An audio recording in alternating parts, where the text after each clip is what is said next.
Hola, ¿qué tal amigos de mi oficina? Estamos de nuevo en este espacio. Les agradezco su tiempo y como siempre he tratado de preparar una plática innovadora, una plática diferente, algo que no se conozca o que no sea tan visto. Y si el día de mañana es muy visto es porque primero lo vieron aquí en mi oficina. Y hablo de la marca auxiliar AO, otros objetos, y cómo se dio en México.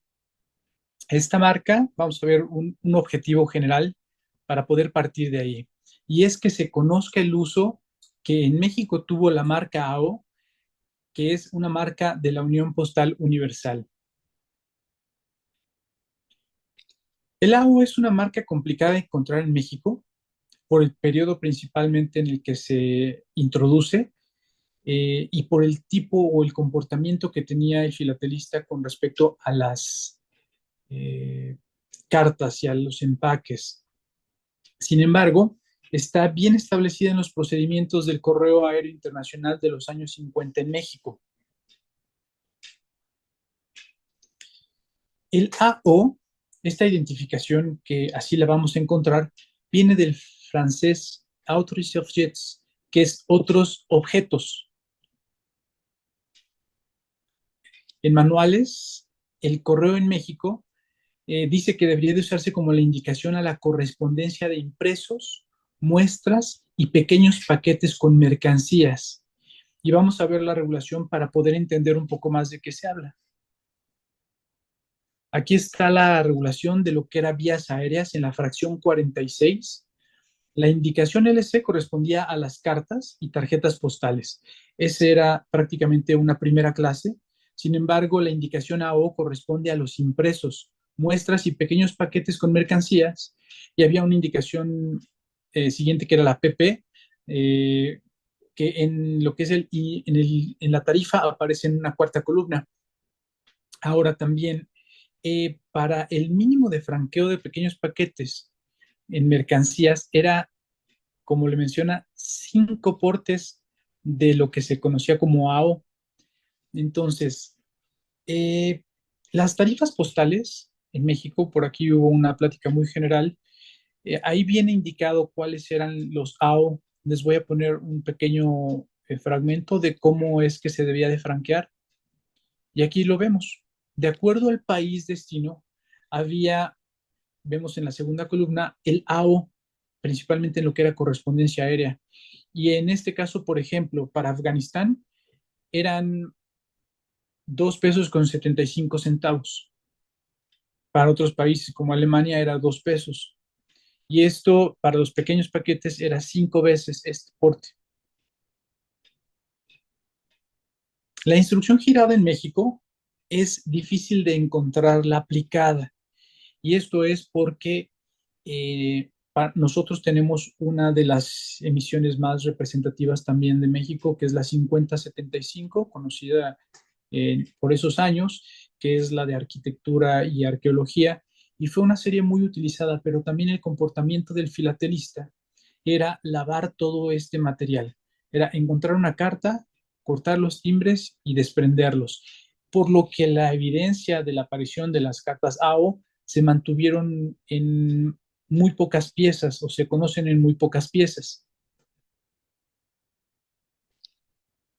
Esta marca también cabe destacar que se aplicaba siempre y cuando el remitente declarara lo que iba dentro de las cartas, porque al ir al correo con una carta cerrada, lo primero que iban a hacer era pesarla y enviarla como primera clase.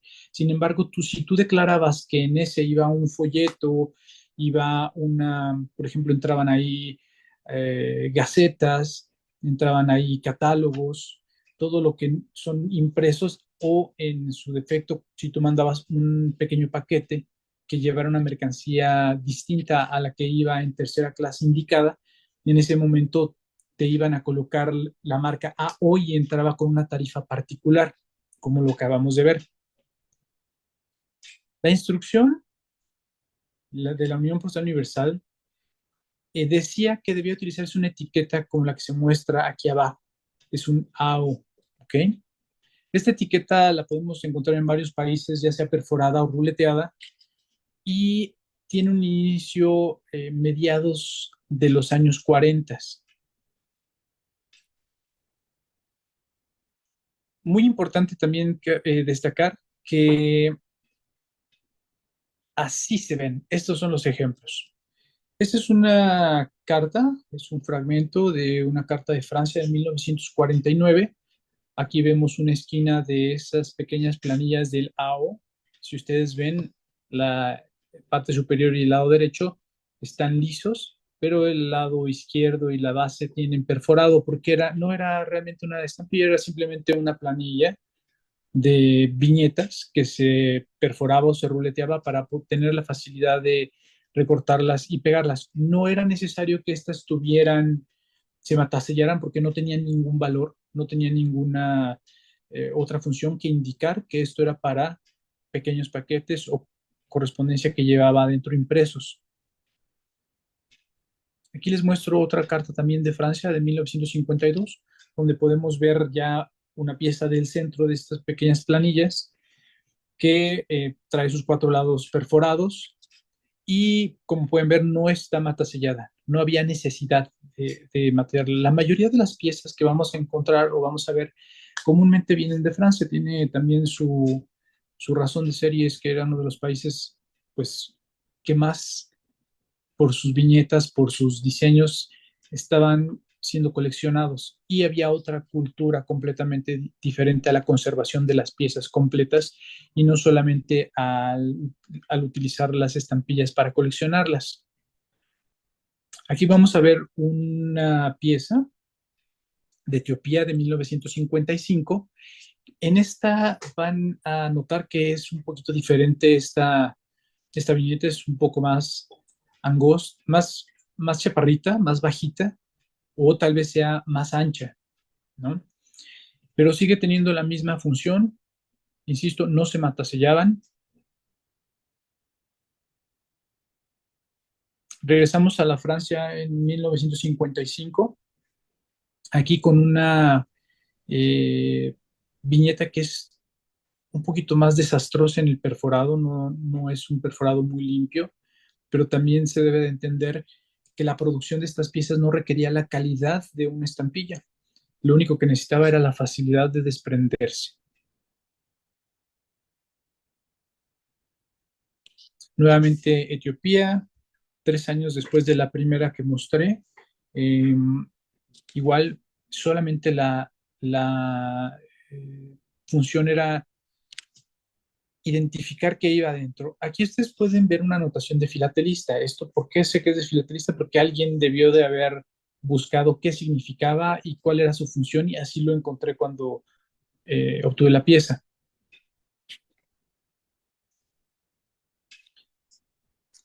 También podemos ver que no estaba limitado a el envío entre cualquier país. Esta es una carta Francia-Israel. Tampoco estaba limitada a que fuera pagada con porte con estampillas. Está franqueada con una máquina franqueadora y la única función de de la viñeta nuevamente era indicar por qué la tarifa era también distinta. Si nosotros nos vamos a las pláticas anteriores que hemos tenido, vamos a ver una que habla del porte incompleto. Si no llevaba esta indicación, empezábamos a encontrar cierto tipo de inconsistencias. ¿Por qué? Porque la tarifa no era la de la primera clase. Y entonces podría llegar a tener multas o podría llegar a tener algunas repercusiones. Esa era la función también de esta marca que la Unión Postal Universal propone para identificar este tipo de materiales. Aquí vemos una de una colonia francesa de 1975 para que puedan ver también el periodo tan extenso que se utilizó. No fue una cuestión esporádica, fue un uso constante y realmente en algunos países donde tuvo buena difusión se ve que aprovecharon estas tarifas para poderlas tener más accesibles. Y aquí vemos una Francia de 1985 que también trae una etiqueta AO, ahora del lado izquierdo, sin perforado. Eso quiere decir que dentro de lo que era el pequeño bloque de viñetas será la de la orilla. Pero aquí viene también una parte interesante.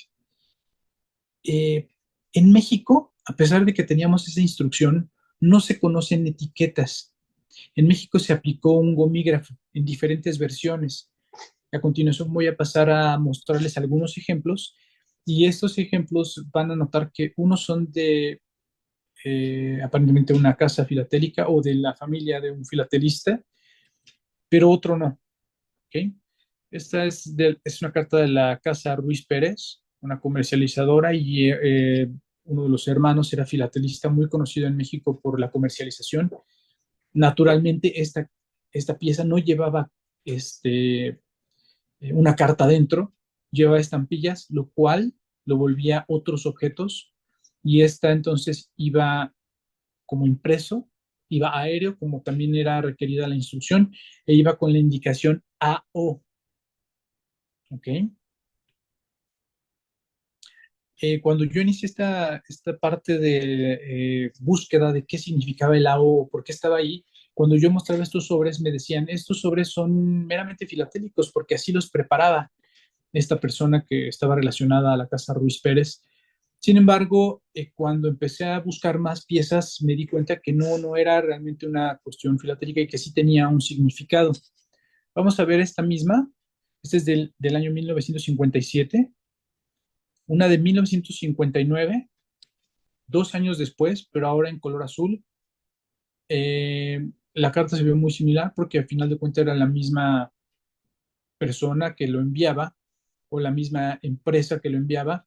Y la diferencia es que estaba en Estados Unidos, la anterior iba a Puerto Rico. Y del año 1959 vamos a encontrar, o les traje esta pieza de 1963, que ya no es la casa Ruiz Pérez, que es de una empresa, perdón, de una parte particular de María Valencia, una persona que estaba comercializando prácticamente macetas. Entonces, esta maceta la envía a Colombia y la envía como una muestra sin valor. Como los pequeños paquetes decía la instrucción que podían ser todo aquello que no estaba catalogado en primera, segunda o tercera clase, entonces en este caso la maceta que fue a Colombia se fue con esta indicación AO y aquí la podemos ver en el lado de la etiqueta de aduana. También podemos ver que en la descripción dice maceta y trae un peso de 340 gramos y la indicación sin valor, porque al final de cuentas era una muestra. ¿Ok? Sigue estando dentro del periodo porque este es el año 1963, como les mencionaba. Cumple con todos los requisitos también. Esta era, este es un envolvente, me voy a revisar la primera. Es un envolvente, solo encontré el fragmento, todo lo demás era papel café. Posiblemente en alguna parte traía la recepción de eh, Colombia. Sin embargo, pues este segundo aviso, como eran paquetes, no eran entregados en el domicilio, era notificado el destinatario y él tenía que ir a recolectarlo. Entonces aquí está el segundo aviso, 19 de junio de 1963. También cumple con la cuestión de ser un correo aéreo. Entonces todo va en orden para poder determinar que esta marca AO era la marca de la que estamos hablando.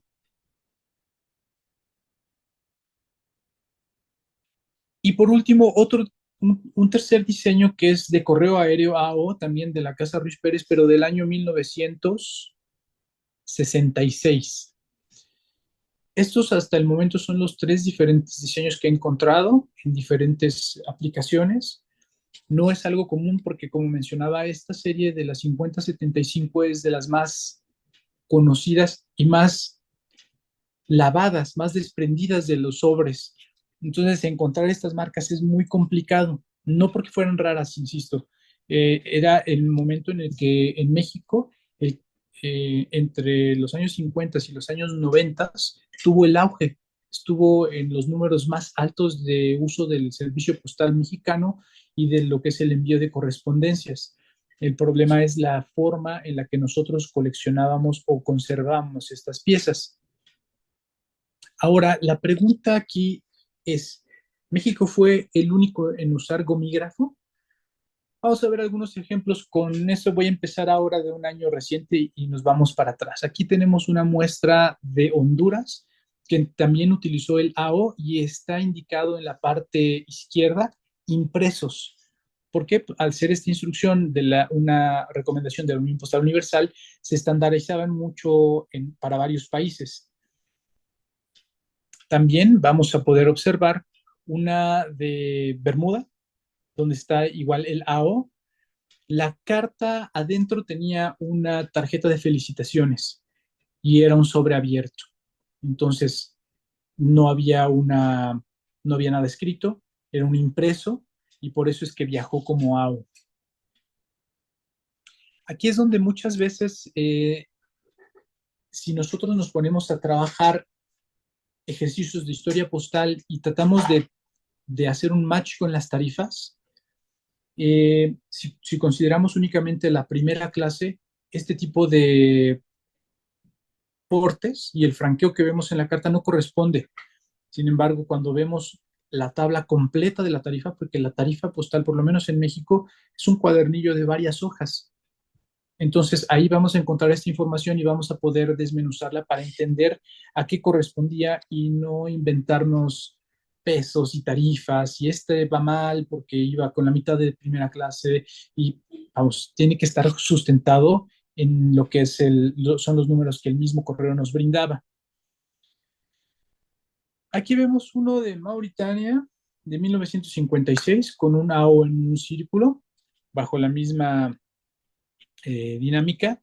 Y algo interesante, aquí nos pone segunda clase, pero la instrucción para la mayoría de los países, de acuerdo a lo que era la correspondencia aérea, es todo lo que no estaba, todo lo que podía ser segunda clase que eran impresos, al no encontrarse como el impreso regular, pudiendo ser un folleto, un catálogo de algún fotógrafo, un catálogo de cosméticos, que sí correspondía a un impreso, pero no era el tradicional, es como se marcaba, por eso aparece aquí como segunda clase, pero en realidad era la correspondencia aérea internacional para lo que son otros objetos. Ahora en México, vimos este ejemplo del paquete que va a Colombia. Bueno, aquí vamos a ver la descripción también de pequeños paquetes y dice que con la descripción de pequeños paquetes se comprenden los envíos conteniendo objetos con valor mercantil en la localidad en que se depositen, que no exceda los 50 francos oro. Esto quiere decir, este era un rango en el que se tenía que manejar el paquete con otro objeto dentro. Quiere decir que la maceta que viajó a Colombia no podía ser más cara en referencia con el valor que daba con la moneda que utilizaba la Unión Postal Universal como moneda universal también, era de 50 francos oro y naturalmente su equivalente en el país, ¿ok? Entonces, una de las formas de también mantenernos en ese rango era declarar las muestras sin valor, porque posiblemente la maceta era mucho mayor a 50 francos oro en ese momento. Sin embargo, al declararla sin valor, podía entrar en estos pequeños paquetes. Ahora, un punto importante en lo que es el punto 1563 es que la clasificación de pequeños paquetes no existe en el interior. Para México no se podían enviar pequeños paquetes al interior. Y también esto nos habla de que es parte de los convenios de la Unión Postal Universal para el intercambio de correspondencia aérea. Entonces, aquí queda muy claro que pequeños paquetes, y lo expresa, es exclusiva para el exterior. ¿Ok? Un dato curioso es que en la instrucción de 1952 en el correo trae un error de ortografía y nadie lo había corregido hasta hoy. Y hoy en mi oficina se hace esa fe de ratas. Vamos a ver cuál es.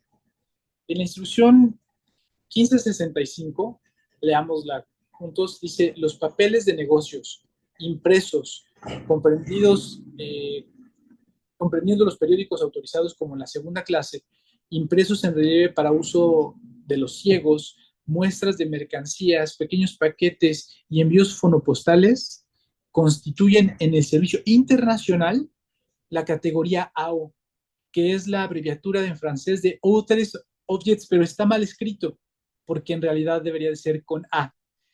Y otros lo traducen ahí como otros objetos distintos a las cartas. ¿Ok? Entonces, aquí está la corrección dicha en mi oficina, algo exclusivo para ustedes. Como conclusión, naturalmente cada carta, cada pieza postal está llena de elementos que, si no son estudiados a detalle, pasan inadvertidos y muchos de ellos se considerarían hasta meros decorativos. Muchos pensarían que no son parte de los procedimientos postales, que no es una marca postal per se. Sin embargo, el estudio profundo de la filatelia de cada país nos trae pequeñas aportaciones que enriquecen la filatelia mundial.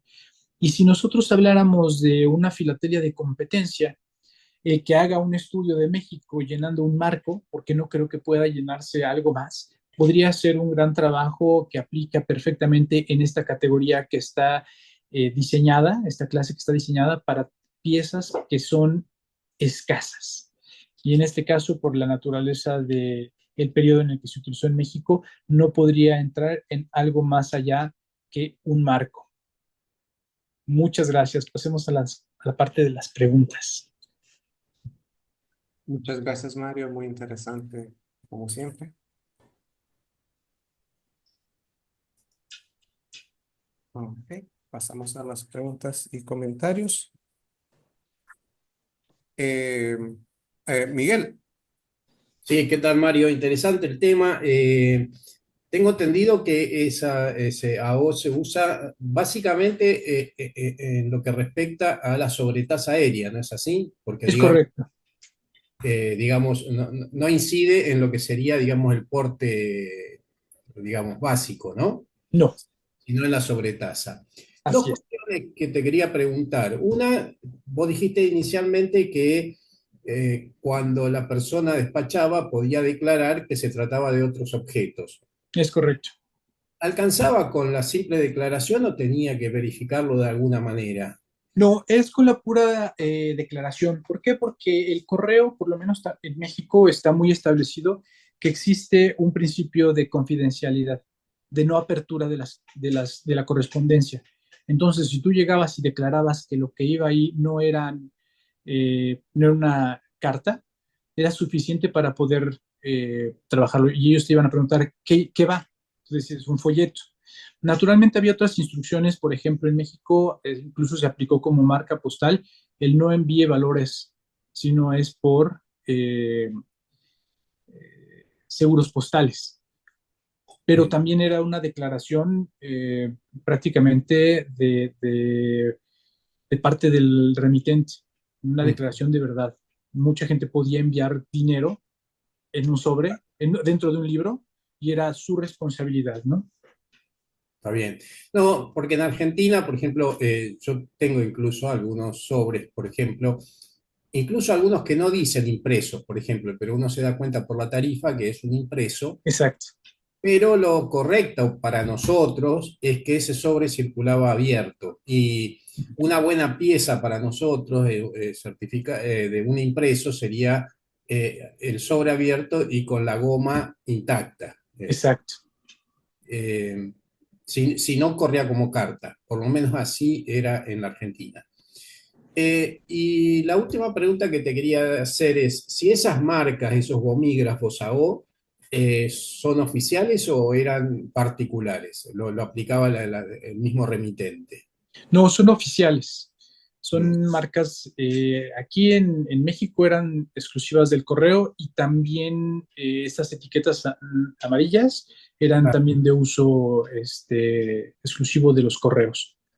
Bueno, muchísimas gracias. La verdad que sí, es un tema innovador y son esos detalles que vale la pena tener en cuenta para quienes investigamos en lo que es historia postal. Muchas gracias. Muchas gracias, Miguel. Me da mucho gusto que te haya agradado y es un tema muy breve, efectivamente, pero creo que es muy interesante. Nos abre, nos da la pauta y nos abre camino a seguir buscando ahora en otros países, a ver qué teníamos en común. Buenísimo. Gracias. Mario, muy interesante la charla, como siempre. Bueno, te voy a mostrar otro sobre de Honduras, solo que cuando mostraste el tuyo, este que vimos, Es la misma marca, pero no sé si es el del mismo año. Eh, este es otro.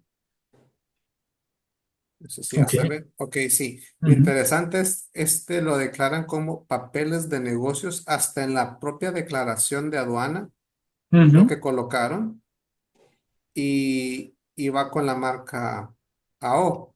Ahora, ujú, con relación a la tarifa, esto es uno de los problemas que tenemos aquí, porque en esa época era muy común que las cartas las llevaba tal vez un conserje del correo, ya con las estampillas, y no siempre era la tarifa correcta, podía ir de menos y a veces el correo no se fijaba, o ujú. podía ir de más, y ahí el correo, bueno, si no se fijaba, daba igual, si iba de más, pero si iba de menos, es un problema para el correo.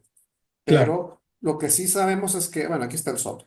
Es que en este caso el sobre no iba abierto porque le falta incluso la solapita aquí. Es de estas Ujú. que tiene un lacito, que el lacito sí está. Todavía está el lacito. Pero tiene indicio que lo cortaron. Aquí está el lacito con el que iba amarrado. Ujú. Y el cierre, en realidad, eso sí se perdió porque aquí tenía que agarrar la solapa y cuando Así lo es. abrieron se perdió. Así que este sí iba cerrado, no iba como impreso que puede ir abierto, Sí, de pero hecho, iba con declaración. Te lo voy a poner como así para que lo miren todos. en México era obligación, Sí. también en algunos países lo veo así, Ujú. que la segunda clase no fuera cerrada, ¿ok? Sí. Sin embargo, otros objetos, al menos en México, está bien establecido que era todo lo que no entraba en segunda, tercera y cuarta clase, o prácticamente Ujú. era lo que llamamos cuarta clase, ¿no? Sí. Este, entonces, eh, sí, sí iban cerrados, pero sí iba declarado. Por ejemplo, pongo un caso de una catálogo, un catálogo de venta.